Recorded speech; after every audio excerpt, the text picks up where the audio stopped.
संत रामपाल जी महाराज एक ऐसे महान संत जिन्होंने अपनी सतभक्ति, तत्व ज्ञान, करुणा और सेवा के बल पर समाज में नई मिसाल कायम की है।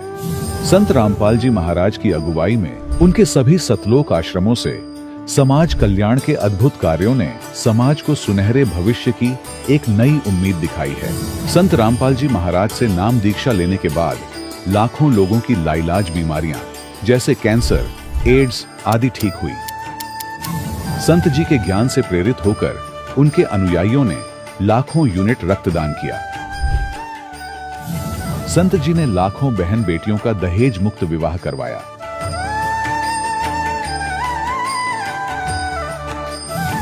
संत जी ने लाखों लोगों का नशा छुड़वाया, करोड़ों उजड़े परिवार बसे।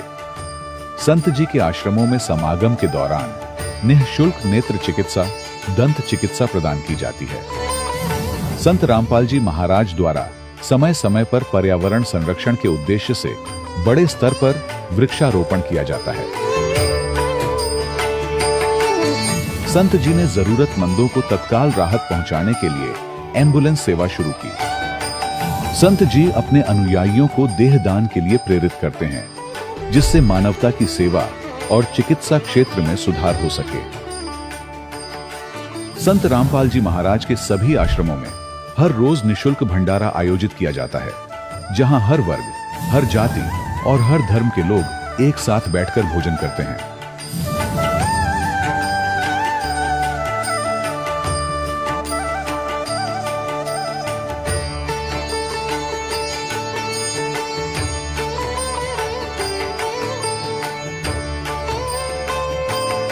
संत रामपाल जी महाराज के आश्रम में हजारों बुजुर्गों को सम्मान और प्यार के साथ जीवन जीने का अवसर मिलता है। उनके खाने, रहने और स्वास्थ्य की पूरी जिम्मेदारी संत रामपाल जी महाराज उठाते हैं। अनाथ बच्चों के लिए संत रामपाल जी महाराज के सभी आश्रम किसी वरदान से कम नहीं। यहाँ उन्हें शिक्षा, संस्कार और भविष्य के लिए बेहतर अवसर प्रदान किए जाते हैं। चाहे बाढ़ हो, भूकंप या महामारी, संत रामपाल जी महाराज और उनके अनुयायी हमेशा ही जरूरतमंदों के लिए सबसे आगे खड़े रहते हैं। कोविड महामारी के दौरान संत रामपाल जी महाराज के आश्रमों से करोड़ों लोगों के लिए भोजन, दवाइयां और जीवन रक्षक सामग्रियां उपलब्ध कराई गई। चाहे गरीब की मदद हो या किसी शोषित और पीड़ित वर्ग के हक और सम्मान की लड़ाई, संत रामपाल जी महाराज ने हमेशा ही उनकी दबी आवाज को सरकारों तक पहुंचाया है और उन्हें उचित न्याय दिलवाने में अहम भूमिका अदा की है। समाज में आध्यात्मिक और सामाजिक मूल्यों के प्रति जागरूकता लाने में संत रामपाल जी महाराज हर कदम पर मानवता के सच्चे सेवक साबित हुए हैं। संत रामपाल जी महाराज का जीवन हमें सिखाता है कि सच्ची सेवा वही है जो निस्वार्थ भाव से की जाए। आइए हम भी इस महान सेवा के कार्य में इस महान संत से जुड़ें और संत रामपाल जी महाराज से नाम दीक्षा लेकर अपने जीवन को धन्य बनाएं।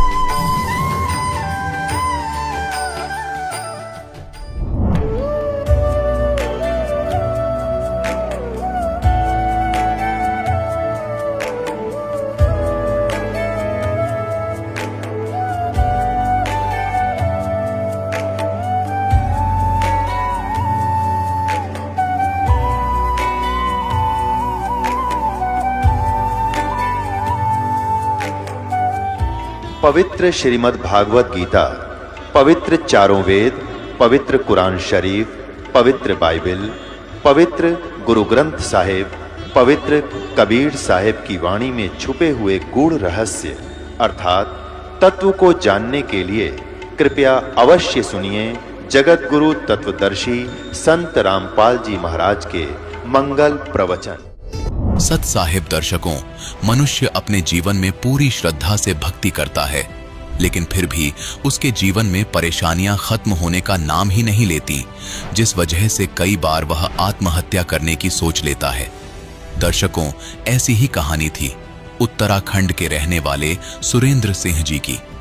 सुरेंद्र सिंह जी हिंदू धर्म में प्रचलित सभी प्रकार की भक्ति साधनाएं किया करते थे, लेकिन फिर भी इन्हें ना तो कभी शारीरिक सुख मिला और ना ही मानसिक शांति।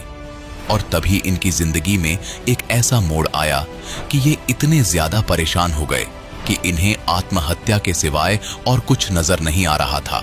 लेकिन दर्शकों, आज सुरेंद्र जी का कहना है कि जब से मैंने संत रामपाल जी महाराज की शरण ग्रहण की है, तब से मेरी जिंदगी पूर्णतः बदल गई है।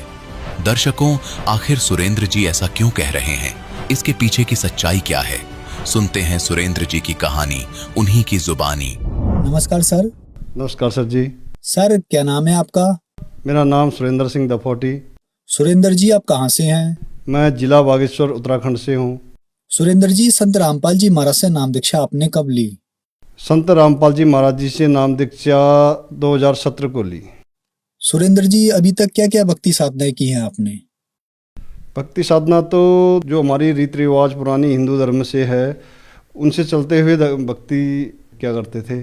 आर्मी में था पहले सर, मैं बहुत ज़्यादा नशा करता था और इतना नशा करता था कि मैं उस नशे सभी चीज़ें, शराब जैसे कि शराब हो गया और चरस हो गई और जुआ वगैरह भी खेलता था।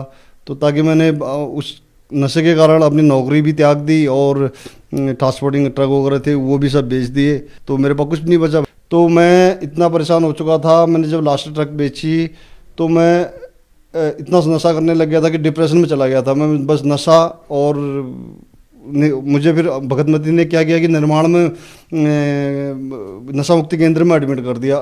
नशा मुक्ति केंद्र में एडमिट होने के कारण मैं फिर घर आता था, फिर पीना शुरू करता, फिर नशा मुक्ति, यानी कि 5-10 बार मैं नशा मुक्ति केंद्र में चला गया था। पत्नी ने नाम लिया 2017 में, संत रामपाल जी महाराज जी की नाम दीक्षा ली।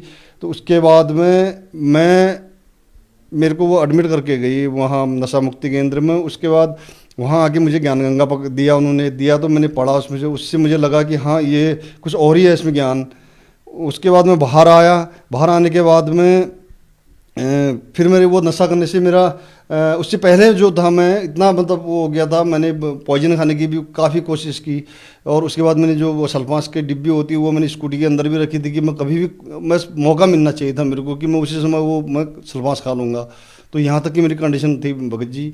उसके बाद में मैं क्या कहते घर में लाए मुझे भगत जी लोग आए घर में, सर लोग आए थे, उनने समझाया मुझे तो कुछ समझ में नहीं आया। फिर मैं संत रामपाल जी महाराज जी का सत्संग देखा और इंटरव्यू सुनता था तो उससे कुछ समझ में आने लगा मेरा। फिर अचानक मेरी प्रेरणा बनी, नाम दीक्षा लिया मैंने 2017 में। सर, जैसा कि आपने बताया कि आपने आत्महत्या करने की भी सोच ली थी, आपने कहा कि आपके पास और कोई चारा भी नहीं रह गया था, आपकी सारी प्रॉपर्टी खत्म हो गई थी। फिर जब आपने संत रामपाल जी महाराज से नाम दीक्षा ली तो आपको क्या लाभ मिले? क्या आपका नशा छूट पाया? तत्वदर्शी संत रामपाल जी महाराज जी से नाम दीक्षा लेने के बाद मेरे सारे नशे छूटे। दूसरा, जो शारीरिक मेरी बीमारियां शुरू हो रही थी वो बीमारियां सारी ख़त्म हुई। बीमारियां जैसे कि पाइल्स की बीमारी शुरू होने लग गई थी, यानी कि सांस की बीमारी भी मेरे सांस मतलब ज़्यादा गर्मी से वो रुकने लग गया था। और काफ़ी ऐसी छोटी छोटी बीमारियां काफ़ी थी, तो उससे मैं मजबूर होकर वो जहर भी ना चाह रहा था कि मैंने बोला अब पैसा है नहीं मेरे पास, कुछ नहीं है, तो मैं ये चीज़ मेरे लिए वही है लास्ट है। संत रामपाल जी महाराज जी के शरण में जाने के बाद मैं भगत जी मतलब छू मंतर जैसे मैंने सोचा भी नहीं था कि मतलब ऐसा होगा करके, कि ये तो चलो मैं एक अजमा लेता हूँ वाली बात, वो तो मैंने काफ़ी अजमाया हुआ था, काफ़ी चीज़ें अजमाई थी, लेकिन वो चीज़ें मैंने बोला चलो इनको भी अजमा लेता हूँ करके वो चीज़ की। लेकिन वो दिन है, आज का दिन है भगत जी। मैं बहुत बिगड़ा हुआ था, मैं हर चीज़ में मतलब अब स्पोर्ट्स वाला आदमी करता ही है, उल्टे सुल्टे काम करना, ये मतलब हर चीज़ में वो चीज़ अभी मैं सब शांत हो चुकी हैं। बॉक्सिंग से मैंने सबसे यानी कि जो जैसे हमारा सेना का तीनों सेनाओं का रहता था उसमें से मेडल लिया हुआ है और उसमें पार्टिसिपेट किया हुआ था नेशनल में।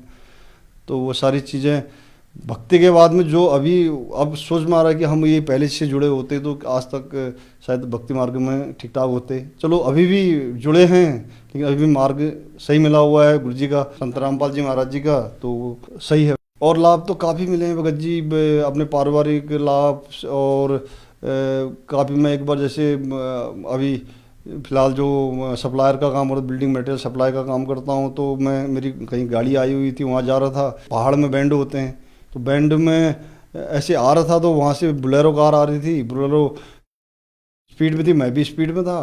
तो देखने जो बंदे बैक साइड में धूप सेक रहे थे, वो देख रहे थे, तो उनने बोला गया ये बंदा, मैं इसको तो टक्कर मार देगी वो करके। और मैंने भी सोच लिया था कि मेरा इस दाहिने हिस्से में जो है गाड़ी मारेगी करके, लेकिन मैं साबुत आगे निकल के और पीछे देखा मैंने, वो कार आगे चलेगी और मैं ठीक ठाक बच गया। ये गुरु जी की, संत रामपाल जी महाराज की ये कृपा हुई। सर, जैसा कि आपने बताया कि आप इंडियन आर्मी में एक ऑफिसर रैंक के पद पर थे, आप नशा करते थे, नशे के लिए आपने अपनी नौकरी छोड़ी, नशे में ही आपकी सारी प्रॉपर्टी बिक गई और लास्ट में आप अपना शरीर भी छोड़ना चाह रहे थे। आप बहुत सारे नशा मुक्ति केंद्र में भी गए, लेकिन आपका नशा नहीं छूटा। फिर आपने संत रामपाल जी महाराज से नाम दीक्षा ली और आपका नशा छूट गया। सर, यहाँ पे सवाल ये बनता है कि आप नशे के लिए अपना शरीर भी छोड़ना चाह रहे थे, लेकिन फिर भी आपका नशा नहीं छूटा। तो संत रामपाल जी महाराज ने आपको ऐसा क्या दिया जो आपका नशा एकदम से छूट गया?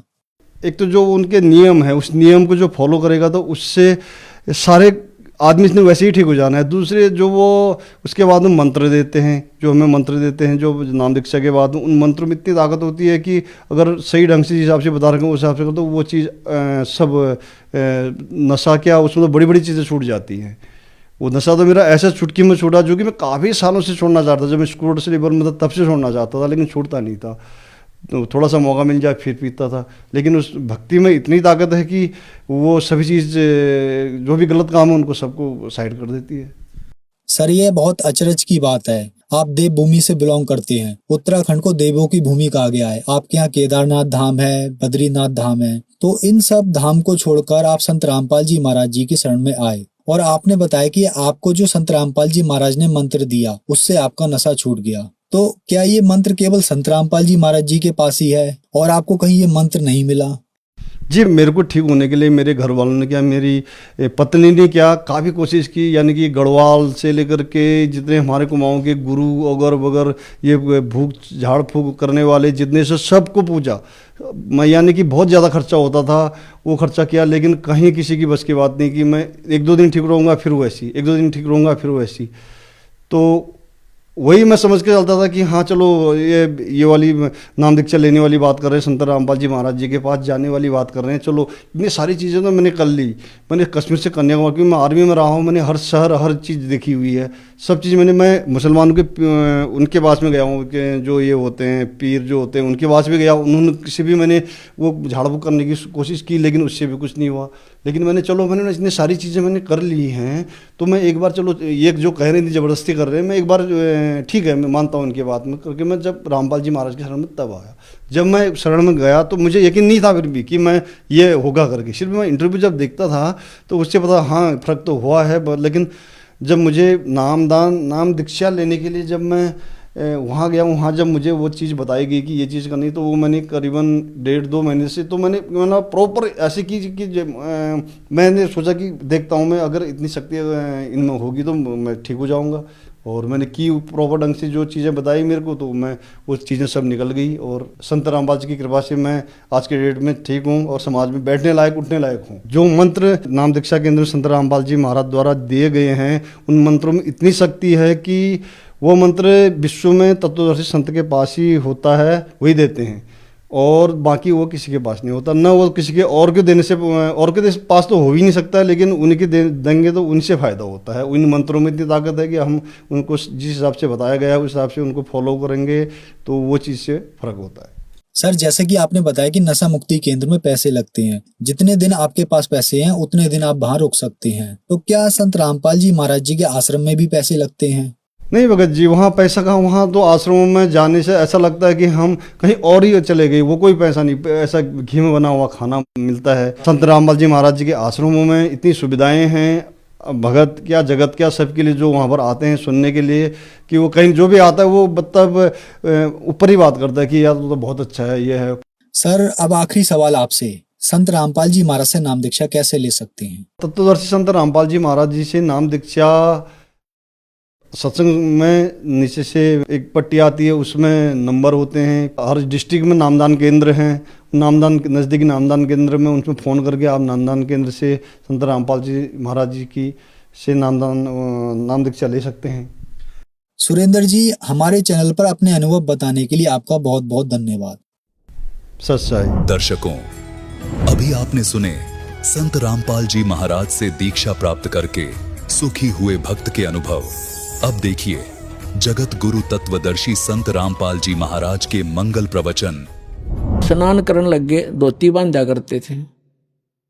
तो धोती ऐसे एक बेल्ट सी बांधते हैं, देखा होगा यहाँ भक्त धोती वाले बता देंगे। कोई धोती बांध के और उसके ऊपर से एक रस उसी का हिस्सा एज ए बेल्ट बांध जाकर उसने अड़बंद कहते हैं हमारे देसी भाषा में, अड़बंद। तो जब एक हाथ का उनका चोट लगी हुई थी उंगली के, गरीबदास जी ने पट्टी लपेट रखी थी। उस राम राय से कहा कि हे सरदार जी आइए और मेरे या धोती का गांठ लगा दे, अड़बंद की बेल्ट बांध दे, ऐसे गांठ लगाते थे। अब जो ही उसने अड़बंद की गांठ लगानी चाहिए, धोती शरीर के अंदर से निकल आई और गांठ धोती का लगी। उन्होंने जल्दी सी खोला, धोखा लग गया तेरे से, धोखा। फिर दोबारा, फिर तीसरी बार फिर ऐसे ही हुआ। तब गरीबदास जी ने कहा, अरे झुमकरा, वो ये सोच रहा था मेरे जैसा किसान है, इसने संत मानते हैं ये बड़े भोले आदमी आगे हरियाणा के। तो तब कहा, रे झुमकरा, मैं तेरे जैसा किसान हूं, जमींदार हूं भाई, ये गांठ क्यों ना लगती, घनी देर लगी। तो जब उसने देखा ऊपर ने, राम राय जी विष्णु जी के उपासक थे, बेशक से वो सिख थे, विष्णु जी को इष्ट रूप में मानते थे। क्योंकि पहले हम सभी जितने भी सिख बने हैं ये अपने हिंदुओं से ही अलग से एक, जिन्होंने शिष्य तो ग्रहण कर लिया, उन धार्मिक नियमों का पालन किया, उन्हें सिख कहने लगे। सिख माने शिष्य। तो क्या देखा उस राम राय ने, गरीबदास जी का ऊपर का हिस्सा, चार हाथ में वो सब गदा पद्म संघ सुदर्शन घूम रहा है, मुकुट है, यानी विष्णु रूप दिखाई दिया। चरणों में गिर गए, पूरी तरह है भगवान माफ करो, मैंने तो आपका सिंपल मैन मान लिया। उठा तो फिर वो जोगा जो गरीबदास, उसने सोचा कोई सपना देख लिया तने, वो फिर बैठ गया। फिर भी उसने सोचा चल कुछ तो है महात्मा में, कुछ करामात है, इससे कुछ ज्ञान प्राप्त करते हैं। तब सारी सृष्टि रचना सुनाई गरीबदास जी ने कि भाई हम कौन हैं, कहां से आए हैं। हम सुल्तानी नानक तारे दादू को उपदेश दिया, जात जुलाखा भेद न पाया, ये काशी महे कबीर हुआ। अनंत कोट ब्रह्मांड का एक रति नहीं भारे, सतगुरु पुरुष कबीर हैं ये कुल के सर्जनहार। पूरी ब्रह्मा विष्णु महेश की सचिथि बताई, सारे ब्रह्मांडों की रचना जो कबीर परमात्मा ने दिखाई थी आंखों और बताई थी, वह बताई। तब राम राय कहता है, हे महाराज, ये ज्ञान आज तक हमारे को किसी ने नहीं बताया। तो गरीबदास जी ने कहा कि आपके ग्रंथ में ज्यों का तो विद्यमान है, पर उसको समझ नहीं पा रहे ये वर्तमान के तेरे जितने भी पाठी हैं, सिख हैं। तो क्या बताया, तत्व भेद कोई ना कहे रे झूमक रो, ये पैसे ऊपर नाच सुनो रे झूमक रा। कोटों मध्य कोई नहीं रे झूमक रो, अरबों में कोई गर्क सुनो रे झूमक रा। गरीबदास जी बताते हैं कि ये सब पैसे के ऊपर नाच है, ये तत्व भेद नहीं जानते ये लोग। और इस तत्व ज्ञान से परिचित कोटों मध्य कोई नहीं रे झूमकरा। उस राम राय को झुमकरा कहने लगे भगवान गरीबदास जी, उसका उर्फ नाम था झुमकरा। तो इस एक बात से तो ये प्रभावित हुआ कि तेरा नाम झुमकरा है, यहाँ कोई जाना नहीं था, इन्होंने झुमकरा बता दिया। जो आम व्यक्ति वहां झुमकरा से जानते हैं, ओरिजिनल नाम राम राय था उसका। तो क्या बताते हैं गरीबदास जी कि इस तत्व ज्ञान से परिचित करोड़ संतों में नहीं मिलेगा तुझे। कोटों मध्य कोई नहीं रे झूमकरा, अरबों में कोई गर्क सुनो रे झूमकरा। अरबों में कोई एक पावेगा तेने गर्क। गर्क mean complete in all respect. जैसे इस ज्ञान को से परिचित भगत भी हो गए होंगे मेरे परमात्मा के बहुत से भगत, लेकिन उनके पास मंत्र समाधान नहीं है। अगर वो कहीं वक्ता बन जाए, वह वाके पात्र भी बन जाएंगे, फिर उसका कख नहीं, क्योंकि उसको मंत्र देने का आदेश नहीं, पासपोर्ट बनाने का उसके पास अधिकार नहीं, तो फिर भी व्यर्थ। तो क्या कहते हैं, गर्क मीन जिसके पास परमात्मा का पूरा ज्ञान भी हो और कंप्लीट मंत्र हो, अधिकार हो, ऐसा तो आपको अरबों में मिलेगा। तो पुण्यात्माओं 4-5 अरब आबादी होगी अपने पूरे पृथ्वी पर। इन अरबों में से एक दास है इस तत्व ज्ञान से परिचित, और कोई नहीं।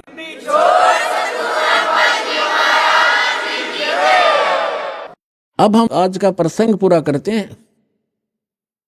अब कहते हैं 7वें अध्याय के 18वें मंत्र में गीता ज्ञानदाता अपनी गति को भी अनुत्तम क्यों कहता है, घटिया क्यों कहता है? इसका यह है कि जन्म मृत्यु ये खुद कहता है गीता ज्ञानदाता 4थे अध्याय के 5 और 9 श्लोक में, दूसरे अध्याय के 12वें श्लोक में, 10वें अध्याय के दूसरे श्लोक में, कि अर्जुन तेरे और मेरे बहुत जन्म हो चुके हैं, आगे भी होते रहेंगे और पहले भी हो चुके हैं। इसलिए 18वें अध्याय के 62वें श्लोक में कहता अर्जुन तू सर्वभाव से उस परमेश्वर की शरण में जा, उसकी कृपा से परम शांति को, सनातन परम धाम को प्राप्त होगा। तत्वदर्शी संत खोज ले, उससे वो ज्ञान और समाधान प्राप्त होगा। तो तत्वदर्शी संत नहीं मिलेगा तो ऐसे ही जन्म और मृत्यु तेरे भी रहेंगे, मेरे उपासक के भी रहेंगे, मेरे भी रहेंगे, वो खुद कहता है। तो अब ये 7वें अध्याय के 18वें श्लोक में कहता है मेरी गति भी अनुत्तम है, घटिया है, क्योंकि जन्म मृत्यु तेरी भी मेरी भी। ब्रह्म साधक ब्रह्मलोक में जाता है। 8वें अध्याय के 16वें श्लोक में कहा कि ब्रह्मलोक पर्यंत भी ये प्राणी सभी पुनरावृत्ति में है, इनका भी जन्म मृत्यु होता ही रहेगा। और जब जहां जन्म मृत्यु होगा, युद्ध करना होगा, वहां शांति नहीं हो सकती। तो यहां कहता है अनुत्तम क्यों बताया? अपनी गति को, अपने यानी ओम नाम के जाप से ब्रह्म प्राप्ति को भी अनुत्तम गति बताया है। किस लिए? इसका उदाहरण देते हैं। एक चुनक नाम के ज्ञानी आत्मा थे, समर्पित भगवान पे, और साधना और ज्ञान वही वेद और इन अधूरे गुरुओं वाला, हठ योग ब्रह्मा जी वाला, ओम नाम वेदों वाला, ये साधना किया करते थे, सभी करते रहे। उन्होंने भी ऐसी साधना करी हजारों वर्षों तक। सूख के काटा हो गए, बड़ी बड़ी पलकें होगी, बड़े बड़े बाल हो गए परमात्मा पाने के लिए। लेकिन गीता अध्याय नंबर 11 के श्लोक 47-48 में गीता ज्ञानदाता स्पष्ट करता है कि अर्जुन मेरी प्राप्ति यानी ब्रह्म की प्राप्ति, भगवान प्राप्ति ना वेदों में वर्णित विधि से, ना किसी मंत्र से, ना जप से, ना तप से कोई नहीं कर सकता। उससे हो ही नहीं सकती वेदों में वर्णित विधि से। तो जिस कारण से इन ऋषियों ने वेदों से मंत्र ओम लिया, उसकी साधना हठ योग ब्रह्मा जी से लिया, साधना करने लगे। उसे भगवान तो मिलना था ही नहीं, वो स्पष्ट कर रहा है। तो उससे सिद्धियां आ गई इनके अंदर, और उन सिद्धियों के आधार से ये प्रभु पाक गए अपनी एक दूसरे। जैसे अगस्त ऋषि में सिद्धि थी 7 समुद्रों को पी लेना, ये कोई छोटी सिद्धि है? 7 समुद्रों को एक घूंट में ऐसे चलू भर कर और सारे सुखा दिए थे, ऐसी सिद्धि होती है आध्यात्मिक शक्ति। लेकिन भगवान नहीं हो सकता इन सिद्धियों से। और फिर वापस कुरला कर दिया तो 7 समुद्र भर गए। तो कहने का भाव ये है कि ये तो सिद्धि है, परमात्मा की साधना करने से थोड़ी बहुत ये बैटरी चार्ज हो जाती है, जिसे कुछ चमत्कार दिखा देते हैं। इन्वर्टर में पंखा चल पड़ा, लाइट चल पड़ी, छोटा मोटा रोशनी होगी, मोटर नहीं चला सकता इन्वर्टर जो 10 पावर हाउस पावर की। तो ये छोटे मोटे इन्वर्टर बन गए और बैटरी चार्ज हुई, फिर डिस्चार्ज कर दी, वो खत्म हो गए, पशु बन गए। तो कहने का भाव ये है, ऐसे ही चौनक ऋषि थे, इन्होंने सिद्धियां प्राप्त कर ली और इतनी सिद्धि होगी कि आम सिद्ध पुरुष भी उसका अगर नतमस्तक होने लगा, बड़ा बोलबाला हो गया। एक मानदाता चक्रवर्ती राजा था। चक्रवर्ती राजा का अर्थ होता है जिसका पूरी पृथ्वी पर शासन हो, और उसके अंतर्गत छोटे छोटे नवाब राजा लोग होते हैं, वो उसको टैक्स देते हैं, उसके पराधीन होते हैं, उसके आदेश से चलते हैं, सब कार्य करते हैं। और 2-4 वर्ष के बाद वो क्या करता है राजा, ये देखने के लिए कि मेरे शासनकाल में मेरी पराधीनता कोई अस्वीकार तो नहीं कर दिया, यानी मेरे अपने आप में स्वयंभू कोई राजा ना बन गया हो, उसके लिए एक घोड़ा छोड़ते हैं जो राजा का निजी घोड़ा होता है, और उसके आगे एक पंपलेट लटका दिया जाता है कि जिस भी राजा को मानदाता चक्रवर्ती राजा की पराधीनता स्वीकार ना हो, इस घोड़े को पकड़ के बांध ले और युद्ध के लिए तैयार हो जा। राजा के पास 72 करोड़ सेना है, ये समझो सिंपल भाषा में। 72 अक्षौणी का तो वैसे अलग से होता है, जैसे इतने घुड़सवार, इतने रथ वाले, इतने फलाने हाथी वाले, वो मिलाकर के सारा होता है, हम सिंपल भाव से समझते हैं। 72 करोड़ सेना है, 72 अक्षौणी। वो घोड़ा चल पड़ा, पीछे सैनिक थे, सैनिक घोड़ों पर, घोड़ा खाली, और वो चल रहा अपनी मर्जी से, कहीं से जा रहा, किधर ही जा रहा। तो जाते समय भी चौनक ऋषि ने देखा कि घोड़ा खाली जा रहा है, बाकी वे सवार बैठे, क्या कारण है। लेकिन वापस जब आए तो भी वहीं से आगे वो कुदरती सारी पृथ्वी पर घूम के 1, 2, 4 वर्ष के बाद तो ऋषि ने पूछा कि सैनिकों ये घोड़े पर सवार क्यों नहीं कोई। तो सैनिकों ने बताया कि ये राजा मानदाता चक्रवर्ती राजा का घोड़ा है, इसमें कोई बैठ नहीं सकता। और इसके गले में क्या लिखा है, ऋषि ने पूछा। सैनिकों ने उत्तर दिया, इसके गले में ये लिखा है कि जो इस घोड़े को पकड़ेगा उसने राजा मानदाता जी के साथ युद्ध करना पड़ेगा, और राजा के पास 72 करोड़ सेना है। ऋषि ने पूछा, क्या किसी ने नहीं पकड़ा। तो सैनिकों ने कहा, कौन पकड़े, उसकी जाड़ फोड़ दें हम, पिलाया किसी की मां ने दूध। ये सैनिक भी एक आधा अगर मुंह फटे। तो उसने ऋषि ने सोचा राजा को अभिमान हो गया, इसका अभिमान ठीक करते हैं। बता, ऋषि का राजा के अड़न का के तो क्या ऋषि है वो, ऋषि माने अच्छी आत्मा, वो तो गधा है बे, मतलब पंगा पा लिया। बोला मन ये घोड़ा बांध लिया, बांध दो घोड़े को मेरे वृक्ष के जिसके नीचे तपस्या करे था। सैनिकों ने कहा उस ऋषि से कि ये घोड़ा आप बांधोगे, मानदाता चक्रवर्ती का युद्ध करोगे। कहा मैं युद्ध करूंगा उसके साथ। सैनिकों ने कहा, कंगले तेरे दाने खाने को नहीं, तेरी क्यों सामत आई है, चुप करके अपनी भक्ति कर और माला फेर, क्यों मरे तू बेआई मौत क्यों मर रहा है। उसने चुनक ऋषि ने कहा कि तुम राजा के से जाके कह दो कि चुनक ऋषि ने तेरा युद्ध स्वीकार कर लिया। अब सैनिकों ने आकर के राजा को नमक मिर्च लगाई और कहा कि आज एक व्यक्ति ने हिम्मत की है आपका युद्ध उठने की, और कल को दूसरा बकवाद करेगा। Rajan, nip the evil in the bud, बुराई को स्टार्ट में ही खत्म कर देना चाहिए। राजा ने फिर कह दिया जाओ। तो उस 72 करोड़ की 4 टुकड़ी कर ली, 18 करोड़ सेना एक आदमी को मारने के लिए भेज दी, चुनक ऋषि को। और चुनक ऋषि ने क्या किया, अपनी जो साधना करी थी सारे जीवन में डले ढोए थे, उसकी 4 पुतली बना दी, एटम बम बना लिए सिद्धि तय। एक एटम बम छोड़ दिया पुतली, उसने कत्लेआम मचा दिया। घड़ियां पुतली होगी हजारों करोड़ों की संख्या में, और कत्लेआम मचा दिया, और वो खत्म हुई सिद्धि। वो तो जो निकल गया बम। राजा ने दूसरी टुकड़ी 18 करोड़ की भेज दी, ऋषि ने दूसरी पुतली भेज दी। ऐसे 72 करोड़ सेना का नाश कर दिया, कत्लेआम कर दिया। किसने, उस चुनक नाम के ब्रह्म उपासक ने, उस काल के उपासक ने, ब्रह्म के उपासक ऋषि ने। अपने आत्मा चाहे तो गोली से मार दे, और किसी के पास वचन की ताकत जंतर मंत्र है उससे मार दे, भगवान के दरबार में दोनों दोषी बराबर होते हैं। अब इसके विषय में सूक्ष्म वेद में परमात्मा ने अमरवाणी में कहा है, सच्चिदानंद घन ब्रह्म की वाणी में, कि 72 अक्षौणी क्षय करी वो चुनक ऋषि सुवर एक, ये दे धारे जोरा फिरे भाई सभी काल के बेखे। ओए होए, 72 अक्षौणी खा गया वो चुनक ऋषिश्वर एक। मानदाता राजा की 72 करोड़ सेना का नाश कर दिया। किसने, उस चुनक ऋषिश्वर अकेले ने।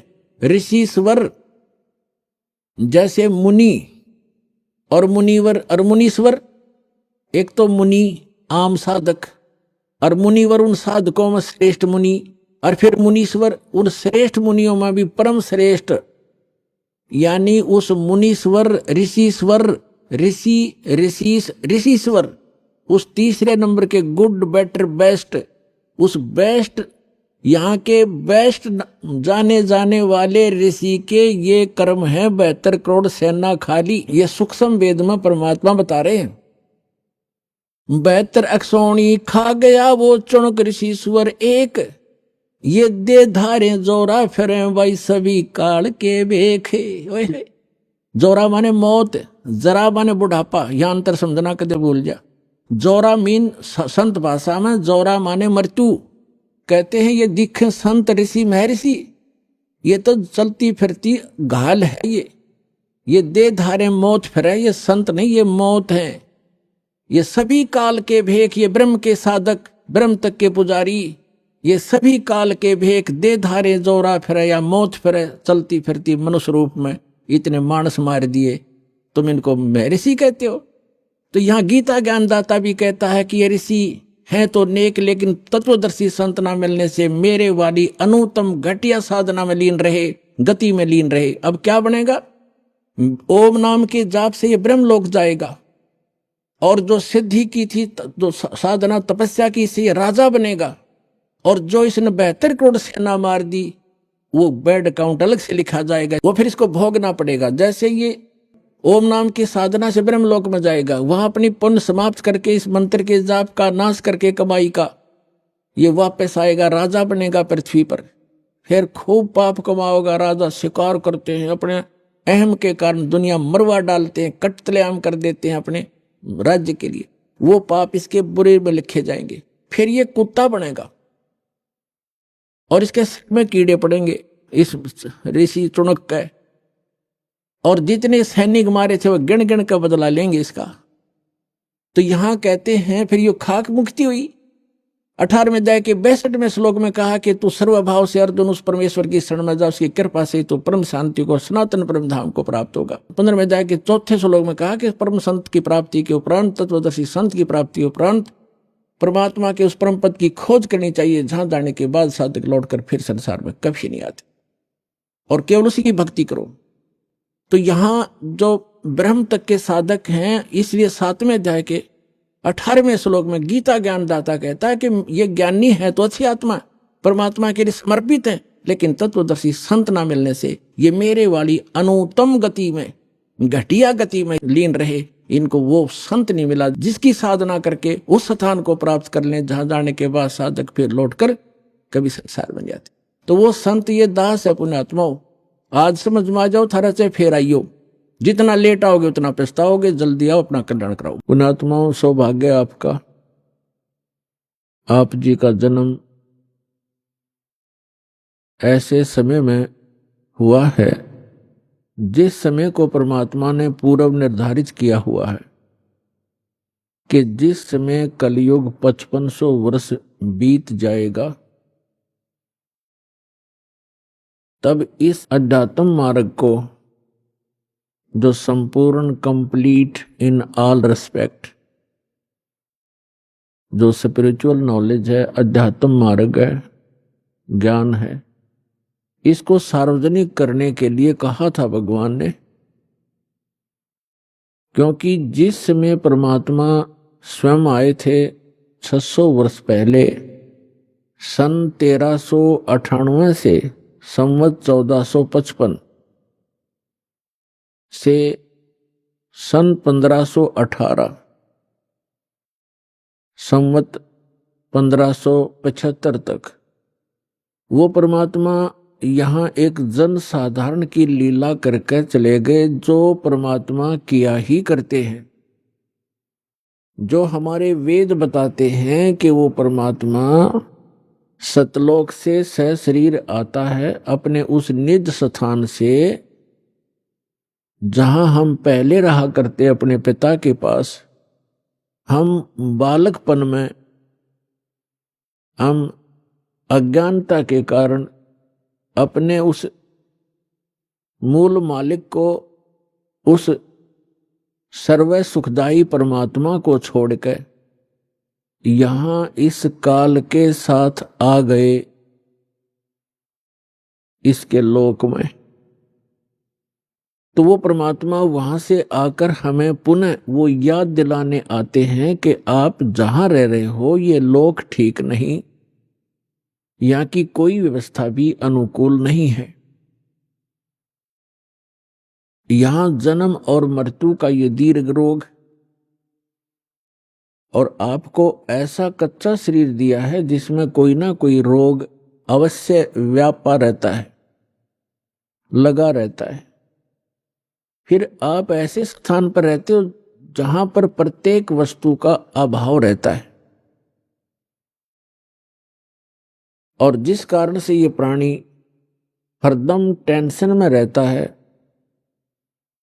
हमेशा दुखी रहता है। परमात्मा के विषय में वेदों में लिखा है, वेद में,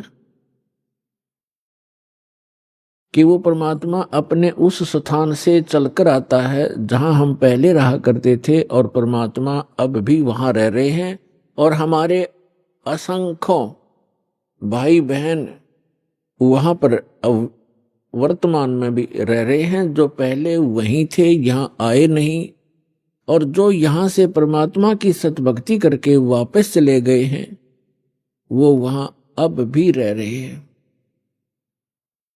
तो वहां से चलकर वो परमात्मा आते हैं, एक जन साधारण की लीला करते हैं। वो ऐसी लीला करते हैं कि प्रत्येक प्राणी को इस काल के लोक में यदि सुखी रहना है, तो वो विधि, वो तरीका, वो एक भूमिका परमात्मा स्वयं ही करते हैं। परमेश्वर कबीर जी एक झोंपड़ी में रहा करते थे, पूरा परिवार, वैसे तो पूरा विश्व उसी के बच्चे हैं, उसी के पुत्र पुत्री हैं, लेकिन उस समय उन्होंने एक गृहस्थ विधि से परिवार नहीं बनाया था।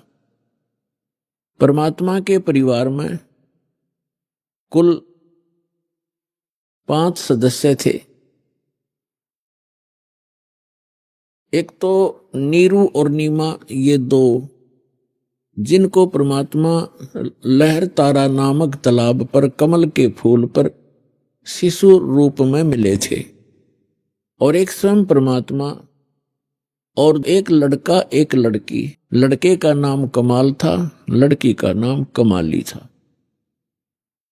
ये दोनों, लड़का और लड़की, परमात्मा ने मृत जीवित किए थे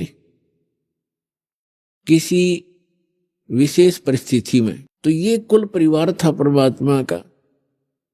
तो परमात्मा एक झोंपड़ी में रहा करते थे, और एक जुलाहे का कार्य किया करते थे, कपड़ा बुनते थे, अपने हाथों से निर्वाह करते थे, और तत्व ज्ञान का प्रचार भी करते थे, सत्संग भी करते थे, और सतगुरु रूप में वो उपदेश भी दिया करते थे, दीक्षा भी देते थे, और यथार्थ ज्ञान भी सुनाया करते थे। तो वो परमात्मा 600 वर्ष पहले आए थे। उन्होंने स्वयं ही अपनी महिमा आप ही बताई है कि चारों युग में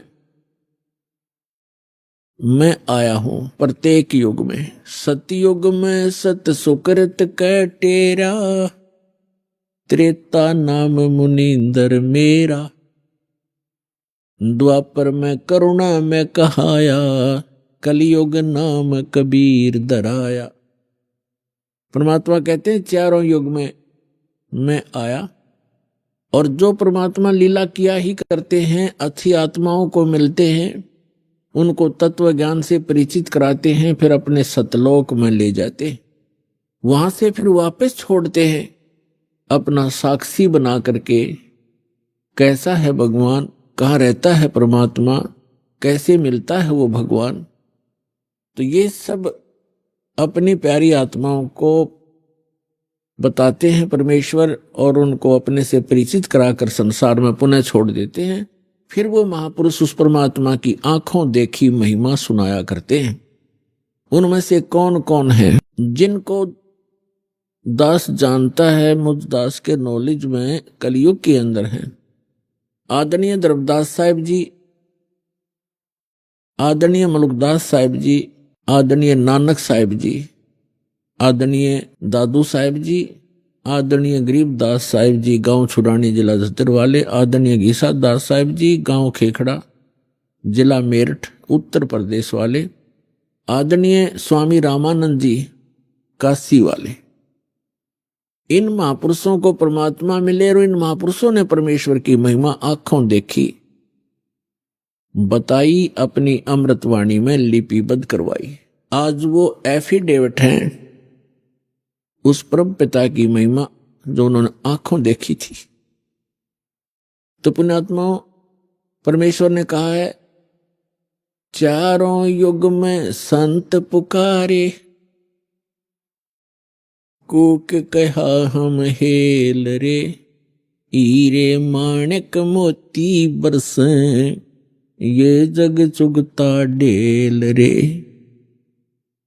परमात्मा बताते हैं कि चारों युग में मेरे से परिचित मेरे संतों ने मेरे द्वारा बताई गई यथार्थ भक्ति विधि का डंडोरा पीटा, मुनादी करी, अनाउंसमेंट की खूब जोर जोर से,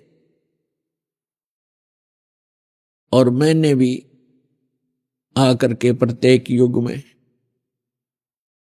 इस यथार्थ ज्ञान रूपी हीरे मोती लालों की वर्षा की। लेकिन हम पर विश्वास ना करके इन काल के दूतों, नकली आचार्यों, शंकराचार्यों और इन झूठे गुरुओं पर विश्वास करके पूरा मानव समाज वर्तमान में डले ढो रहा है, कंकर पत्थर कौड़ी इकट्ठी कर रहा है लाल के स्थान पर। अर्थात यथार्थ ज्ञान और यथार्थ भक्ति विधि, ये तो है हीरे मोती और लाल यानी बहुमूल्य, ये हैं वास्तव लाभ देने वाले। और जो गीता अध्याय नंबर 16 के श्लोक 23 में कहा है कि शास्त्र विधि को त्याग कर जो मनमाना आचरण करते हैं, मनमानी पूजाएं करते हैं जो शास्त्रों में, सदग्रंथों में विद्यमान नहीं है, तो उनको न तो कोई सुख होता है, न उनको कोई सिद्धि प्राप्त होती है, और न ही उनकी गति होती है, अर्थात व्यर्थ, यूजलेस। तो जो शास्त्र विधि को त्याग कर सदग्रंथों के विपरीत साधना है, वो परमात्मा ने बताई है कि वे डले हैं। ढेल, ढेल माने डले, कंकर पत्थर जिनकी कोई वैल्यू नहीं है। चारों युग में संत पुकारे, कूक कहा हम हेल रे, हीरे माणिक मोती बरसें, ये जग चुगता ढेल रे। पर भी लेन जात है दुनिया, हमारा ज्ञान किन्हे ना सुनिया। परमात्मा कबीर देव जी, कबीर साहब जी बता रहे हैं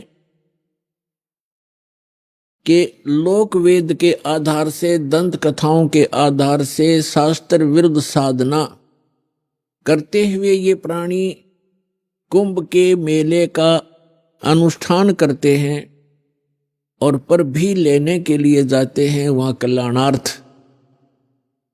उसके लिए भगवान बताते हैं कि जिस तालाब या सरोवर या दरिया में आप स्नान करने जाते हो, कोई पर निर्धारित करके, आपसे पहले वहां उस तालाब में, सरोवर में, उस दरिया में मेंढक, मछली और बहुत से कीड़े मकोड़े पहले से विद्यमान होते हैं, जीव जंतु, और वो तो सदा ही उसके अंदर नहाते हैं। क्या उनका कल्याण हो जाएगा? जिस प्रकार उन मेंढक और मछलियों का कोई कल्याण नहीं हो सकता, इसी प्रकार आपका भी उस पर भी में नहाने से आत्म कल्याण नहीं हो सकता। आत्म कल्याण होगा अपनी सदग्रंथों श्रीमद् भगवद गीता में वर्णित विधि और उसके अनुसार की गई साधना से। और वो साधना केवल परमात्मा ही बताते हैं, क्योंकि श्रीमद् भगवद गीता में जो गीता ज्ञान दाता है वो केवल अपने सतर की भक्ति ही बता रहा है। और पूर्ण मोक्ष यदि चाहिए अर्जुन, किसी भी भक्त को अर्जुन के माध्यम से सर्व मानव समाज को संदेश दिया गया, तो उसको चाहिए कि वो तत्वदर्शी संत की खोज करे और फिर उस परमेश्वर की शरण में जावे, उसके तत्वदर्शी संत के बताए अनुसार साधना करके उस परमेश्वर की शरण में जावे, जहां जाने के बाद साधक फिर लौटकर कभी संसार में नहीं आते। और गीता ज्ञानदाता अपनी साधना बताता है कि अर्जुन, तेरे और मेरे अपनी स्थिति बताता है, अपना सामर्थ्य बताता है कि अर्जुन तेरे और मेरे बहुत जन्म हो चुके हैं, तू नहीं जानता, मैं जानता हूं। श्रीमद् भगवत गीता अध्याय नंबर 4 के श्लोक नंबर 5 और 9 में, श्रीमद् भगवत गीता अध्याय नंबर 2 के श्लोक 12 में, गीता अध्याय नंबर 10 के श्लोक नंबर 2 में गीता ज्ञानदाता स्पष्ट करता है कि अर्जुन तेरे और मेरे बहुत जन्म हो चुके हैं, तू नहीं जानता, मैं जानता हूं। और अपनी साधना बताते हैं गीता अध्याय नंबर 8 के श्लोक नंबर 13 में, ओम इति एकाक्षरम ब्रह्म व्यवहारन माम अनुसमरन ये प्रयाति तजन देहम स याति परमाम गतिम। गीता ज्ञानदाता ये ब्रह्म है, श्री कृष्ण जी के अंदर प्रवेश करके बोलता है, ये ऐसे ही छल करता है।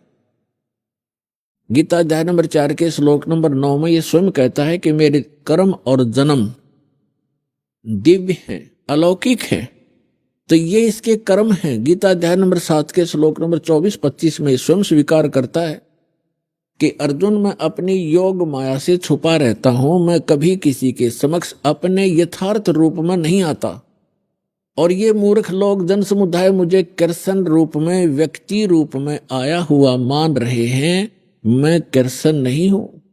केवल भूत की तरह, प्रेत की तरह बोल रहा था उसके अंदर कि मैं कृष्ण नहीं हूं, मैं तो अपनी योग माया से छुपा रहता हूं। गीता अध्याय नंबर 11 के श्लोक नंबर 32 में कहता है कि अर्जुन मैं काल हूं और अब मैं परवर्त होया हूं, अब आया हूं। श्री कृष्ण जी तो पहले विद्यमान थे, उन्होंने पहले कभी अपने आप को काल नहीं कहा, और उसके बाद फिर कभी अपने जीवन में अपने आप को काल नहीं कहा। अभी आपने सुने संत रामपाल जी महाराज के मंगल प्रवचन। आइए अब सुनते हैं संत रामपाल जी महाराज से नाम दीक्षा लेकर सतभक्ति करके अद्भुत लाभ प्राप्त करने वाले अनुयायी के विचार। दर्शकों, मनुष्य अपने जीवन में दिन रात पूजा पाठ, व्रत उपवास, भजन कीर्तन तथा अन्य सभी प्रकार की पारंपरिक भक्ति साधनाएं करता है, लेकिन फिर भी उसकी समस्याओं का समाधान न हो तो फिर उसके मन में यही सवाल उठता है कि आखिर मैंने ऐसी क्या गलती कर दी है जो मेरे जीवन में न सुख है और न ही शांति। दर्शकों, ऐसी ही कहानी थी मध्य प्रदेश के रहने वाले मनोज कुमार कुदारी जी की। मनोज जी ने अपने जीवन में सभी पारंपरिक भक्ति साधनाएं अपनाई, लेकिन इसके बावजूद भी मनोज जी को अपने जीवन में न कभी शारीरिक सुख मिला और न ही मानसिक शांति मिली। लेकिन दर्शकों, आज मनोज जी का कहना है कि जब से मैंने संत रामपाल जी महाराज से नाम उपदेश लिया है, तब से मेरी जिंदगी से दुख और शारीरिक कष्ट छू मंत्र हो गए हैं। मेरी जिंदगी पूर्णतः बदल गई है। दर्शकों, आखिर मनोज कुमार जी क्यों संत रामपाल जी महाराज जी को भगवान बता रहे हैं? आखिर मनोज कुमार जी क्यों अपनी पारंपरिक भक्ति साधना को शास्त्र विरुद्ध और संत रामपाल जी महाराज द्वारा बताई गई भक्ति साधना को शास्त्रों के अनुकूल बता रहे हैं? इसके पीछे की सच्चाई क्या है? आइए सुनते हैं मनोज कुमार जी की कहानी, उन्हीं की जुबानी। सर नमस्कार। नमस्कार सर। सर क्या नाम है आपका? मनोज कुमार कुदारी सर। मनोज जी कहाँ से आए हैं आप? सर मैं बैतूल एमपी से आया हूँ सर। सर संत रामपाल जी महाराज से नाम दीक्षा लेने से पहले आप क्या भक्ति साधना करते थे? सर सारे देवी देवताओं जो पहले से करते चले आए थे वही देवी देवताओं की भक्ति करना, गणेश जी बिठालना, दुर्गा जी बिठालना और सावन के महीने भर रामायण पढ़ना, और सिंगा जी महाराज से हमने नाम उपदेश भी ले रखा था। सर सिंगा जी महाराज जो नाम दीक्षा देते थे वो शास्त्रों में प्रमाणित नहीं थे और वो पूर्ण गुरु भी नहीं थे और नाम दीक्षा देने के अधिकारी गुरु भी नहीं थे। उनसे नाम दीक्षा लेके ना तो कोई लाभ हुआ, कुछ भी नहीं हुआ, मतलब नॉर्मली चल रहा था। तो सर जब आपने संत रामपाल जी महाराज से नाम दीक्षा ली तो आपको क्या लाभ मिला? सर मैं देवी देवताओं की भक्ति तो हम कर ही रहे थे और गुरु भी बना ही रखा था। उसके करते करते सर मेरा हार्ट डॉक्टर ने बताया था कि बचपन से एक वाल्व आपका सिकुड़ रहा है, उससे धीरे धीरे आपका वाल्व पूरा सिकुड़ जाएगा। और मेरे को पैदल चलने में भी दिक्कत होती थी, खांसी आती थी, खांसी के साथ ब्लड आ जाता था, खून आ जाता था। फिर डॉक्टरों को दिखाया, बैतूल में लश्करे डॉक्टरों को दिखाया, भोपाल में मेमोरियल हॉस्पिटल में दिखाया, तो उनने बताया कि ऑपरेशन करना पड़ेगा आपका वाल्व का, और हो सकता है तो कृत्रिम वाल्व भी लगाना पड़ेगा आपको। तो सर इतने पैसे तो हमारे पास थे नहीं। फिर क्या हमने फिर तिरुपति बालाजी गए, वहाँ पे सत्य साईं जी का हॉस्पिटल था, वहाँ पे बाईपास सर्जरी से वो वाल्व उनने फुला दिया और उनने कहा कि आपको ये टेबलेट ज़िंदगी भर खानी पड़ेगी और फिर आप 45 साल के बाद आना तो फिर आपकी टेबलेट चेंज कर दी जाएगी उम्र के हिसाब से। तो टेबलेट तो आपको खाना ही पड़ेगा और कोई भी हार्ड काम, मेहनत का काम आप नहीं कर सकते हो, नहीं तो आपका वाल्व फिर से सिकुड़ जाएगा और गोली बंद नहीं करनी है आपको। वाल्व आपका ज़्यादा सिकुड़ गया तो ऑपरेशन होगा और ऑपरेशन में भी रिस्क नहीं और लाइलाज बीमारी थी और ये कभी भी मतलब आपकी मृत्यु हो सकती थी। और मैं बहुत ही दुबला हो गया था, सिंगल हड्डी हो गया था, मतलब वो दवाई को लेते लेते और हार्ट की परेशानी से, और खून भी आ जाता था। फिर वहाँ पे उनने बाईपास सर्जरी की और टेबलेट खाने के लिए बोला। टेबलेट मैंने 2 साल तक खाई सर, और फिर भोपाल में रहता था, वो टेबलेट खा खा के मैं परेशान हो गया था। फिर मैंने संत रामपाल जी महाराज की ज्ञान गंगा पुस्तक पढ़ी और पुस्तक पढ़ने के बाद मैंने गीता, रामायण, ये वेद पुराण सब पहले ही से पढ़ रखे थे। और फिर मैंने सोचा भगवान तो यहाँ है, हमको अभी तक ये पूजा करने से लाभ क्यों नहीं मिल रहा है, तो भगवान तो यहाँ है। फिर मैंने, मेरी बुआ जुड़ी हुई थी पहले से, तो मैंने कहा आप बरवाला कब जा रहे हो, तो उनने बताया 2-4 दिन बाद। तो मैंने कहा बुआ मैं भी चलूँगा, देख के आऊँगा वहाँ पे क्या है। सतलोक आश्रम बरवाला में संत रामपाल जी महाराज से नाम दीक्षा ली 11 जनवरी 2014 को। सर, आपकी जो दिल की बीमारी थी वो काफ़ी गंभीर बीमारी थी, डॉक्टर ने इसको लाइलाज करार दे दिया था और आपको ज़िंदगी भर दवाइयाँ खाने के लिए बोला।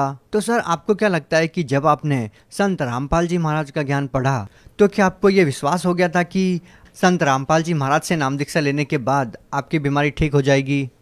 जी सर, संत रामपाल जी महाराज की जब ज्ञान गंगा पुस्तक पढ़ी तो उसमें लगा कि भगवान तो यहाँ पे है, क्योंकि हम पूजा पाठ करते किसके लिए हैं कि हम सुखी रहें, हमारा शरीर सुखी रहे, घर में सुख शांति बनी रहे। परंतु ये करते हुए भी पूजा, जो देवी देवताओं की पूजा करते थे, इसमें सुख शांति और बीमारी हट नहीं रही थी। जब संत रामपाल जी महाराज की बुक पढ़ी तो हमने लगा भगवान तो यहाँ बैठे हैं और हम कहाँ पे डरे ढो रहे हैं। शास्त्र के अनुकूल साधना न करके, विरुद्ध साधना करके पूरे उल्टे कर्म कर लिए हमने।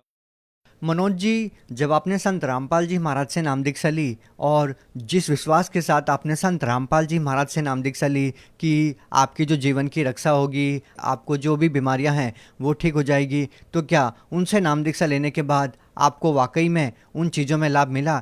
जी सर, मेरे को लाभ मिला। मैंने फिर सतनाम लेने के बाद सारी गोली दवाई छोड़ दी जो डॉक्टर ने बोला था कि आपको लाइफ टाइम खानी पड़ेगी, नहीं तो आपका वाल्व फिर सिकुड़ जाएगा और फिर ऑपरेशन कराएंगे, उसमें आपके बचने के कोई चांसेस नहीं रहेंगे। तो मैंने सतनाम लेने के बाद सारी गोली दवाई छोड़ दी और मैं आज कोई भी काम करने में, कोई भी मेहनत का काम करवा लो, कुछ भी करवा लो, मेरे को कोई दिक्कत नहीं है। और ये सारी मेरी रिपोर्ट भी रखी हुई है सारी, और इसमें उनने बोल दिया था कि एक वाल्व आपका बहुत सिकुड़ गया है, जिससे आपका पेनल चलते हो तो वो ब्लड सर्कुलेशन तेज़ी से होता है, इसके कारण आपका ब्लड ओवरफ्लो होकर मुंह से आ जाता है, खून आ जाता है। सर, मेरे पापा को भी दमे की बीमारी रहती थी, उनको टीचर है मेरे पापा, वो उनको बारिश में भीग जाए या कोई भी ऐसी चीज़ हो जाती, ठंडी भी ज़्यादा लग जाती, उनको दम की शिकायत, दम फूलने लगती, रात में घबराने लग जाते थे। वो भी दिन रात पूजा करते थे, 5-5 आरतियाँ करते थे, उनको भी कोई लाभ नहीं हो रहा था। मैंने गुरुजी की दया से सतलोक आश्रम में मैंने नाम दीक्षा ली संत रामपाल जी महाराज से। फिर मम्मी पापा को भी बोला कि आप भी चल के देखो, नाम मत लेना, बस देख लो। उनने वहाँ जाते ही से वहाँ जाकर माहौल जो देखा और फिर गुरुजी से नाम दीक्षा ले ली बिना पूछे कि भाई भगवान तो यहाँ पे बसते हैं। फिर नाम दीक्षा लेने के बाद उनको भी सारी जो दमे की शिकायत थी, मम्मी के घुटने में दिक्कत थी, सारी प्रॉब्लम उनकी भी दूर हो गई मम्मी पापा की संत रामपाल जी महाराज से नाम दीक्षा लेने के बाद। सर, मेरे को भी गुटखा खाने की आदत बहुत थी सर, मैं भी गुटखा छोड़ ही नहीं पा रहा था। पुड़िया, गुटखा की पुड़िया बनाता था, फेंक देता था। मेरी मम्मी ने कसम भी दे दी थी कि मेरी कसम है अब मत खाना, कसम भी खा ली थी माँ की, परंतु फिर भी गुटखा छूट नहीं रहा था। तो संत रामपाल जी महाराज के वहाँ पे गए, वहाँ का व्यवहार देखा, वहाँ सब भक्तों को देखा, सब मतलब, तो सर मेरा गुटखा नहीं छूट रहा था। फिर मैं वहाँ पे गया, 3 दिन मैंने नाम दीक्षा ली और 3 दिन सत्संग सुना। बाहर निकला तो मेरे को पता ही नहीं चला कि मेरा गुटखा कब छूट गया। मनोज जी, जैसे कि आपने बताया कि संत रामपाल जी महाराज से नाम दीक्षा लेते ही आपका नशा छूट गया, क्या संत रामपाल जी महाराज ने आपका नशा छुड़वाने के लिए आपको कोई दवाई या कोई जड़ी बूटी दी या कोई तंत्र विद्या की, जिसको करने के बाद आपका नशा छूट गया? नहीं सर जी, उनने, संत रामपाल जी महाराज ने कोई दवाई नहीं दी। उनके जो मंत्र थे शास्त्र के अनुकूल थे, उनमें पावर था और वो मंत्र के जाप से ही सारी विकृतियां, हमारी बुराइयों को दूर हो जाता है, क्योंकि भगवान तो वही है जो सारी बुराइयों को दूर कर दे। और बाकी से हमने बाकी संतों के पास देखा कि वो भक्ति भी करते हैं, गुटखा भी खाते, दारू भी पीते, शराब भी करते पीते हैं और लड़ाई भी करते हैं। जबकि संत रामपाल जी महाराज के आश्रम में जाके देखा कि वहाँ सब भगत हाथ जोड़ के बात करते, भले वो प्रधानमंत्री हो या कलेक्टर हो, सभी एक ही जगह पे बैठ के खाएंगे, सभी के लिए समान, मतलब सबके लिए समान, कोई बड़े छोटे की कोई अलग से लाइन नहीं होती है, सभी के लिए समान व्यवहार किया जाता है। और वहाँ का माहौल देख के लगा कि स्वर्ग तो यहाँ बसता है, मतलब सतलोक तो यहाँ है। आप भगत समाज को क्या संदेश देना चाहते हैं? सर, भगत समाज से मैं प्रार्थना करना चाहता हूँ कि संत रामपाल जी महाराज के यूट्यूब, फेसबुक और इंस्टाग्राम सभी पर संत रामपाल जी महाराज के सत्संग आते हैं, उनमें नंबर आते हैं गुरु जी के, आप वो नंबर पे लेके नज़दीकी नामदान सेंटर पे नाम दीक्षा लेकर अपना कल्याण करा सकते हैं। जी धन्यवाद। जी धन्यवाद सर। संत रामपाल जी महाराज एक ऐसे महान संत जिन्होंने अपनी सतभक्ति, तत्व ज्ञान, करुणा और सेवा के बल पर समाज में नई मिसाल कायम की है। संत रामपाल जी महाराज की अगुवाई में उनके सभी सतलोक आश्रमों से समाज कल्याण के अद्भुत कार्यों ने समाज को सुनहरे भविष्य की एक नई उम्मीद दिखाई है। संत रामपाल जी महाराज से नाम दीक्षा लेने के बाद लाखों लोगों की लाइलाज बीमारियां जैसे कैंसर, एड्स आदि ठीक हुई। संत जी के ज्ञान से प्रेरित होकर उनके अनुयायियों ने लाखों यूनिट रक्तदान किया। संत जी ने लाखों बहन बेटियों का दहेज मुक्त विवाह करवाया।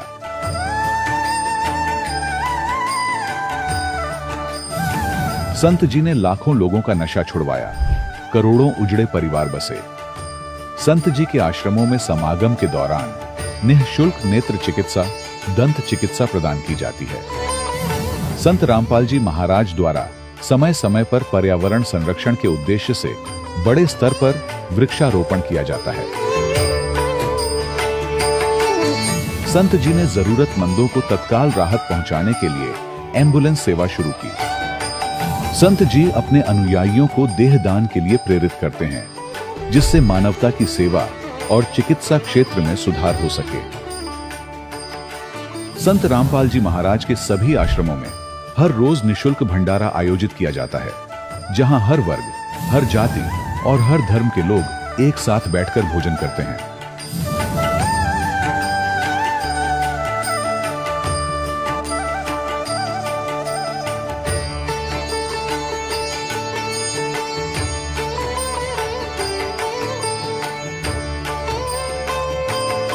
संत रामपाल जी महाराज के आश्रम में हजारों बुजुर्गों को सम्मान और प्यार के साथ जीवन जीने का अवसर मिलता है।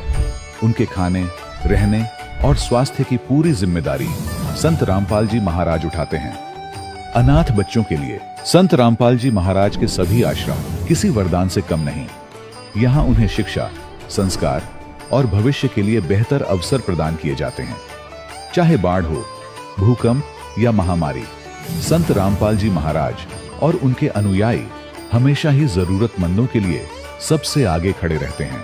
कोविड महामारी के दौरान संत रामपाल जी महाराज के आश्रमों से करोड़ों लोगों के लिए भोजन, दवाइयां और जीवन रक्षक सामग्रियां उपलब्ध कराई गई। चाहे गरीब की मदद हो या किसी शोषित और पीड़ित वर्ग के हक और सम्मान की लड़ाई, संत रामपाल जी महाराज ने हमेशा ही उनकी दबी आवाज को सरकारों तक पहुंचाया है और उन्हें उचित न्याय दिलवाने में अहम भूमिका अदा की है। समाज में आध्यात्मिक और सामाजिक मूल्यों के प्रति जागरूकता लाने में संत रामपाल जी महाराज हर कदम पर मानवता के सच्चे सेवक साबित हुए हैं। संत रामपाल जी महाराज का जीवन हमें सिखाता है कि सच्ची सेवा वही है जो निस्वार्थ भाव से की जाए। आइए हम भी इस महान सेवा के कार्य में इस महान संत से जुड़ें और संत रामपाल जी महाराज से नाम दीक्षा लेकर अपने जीवन को धन्य बनाएं।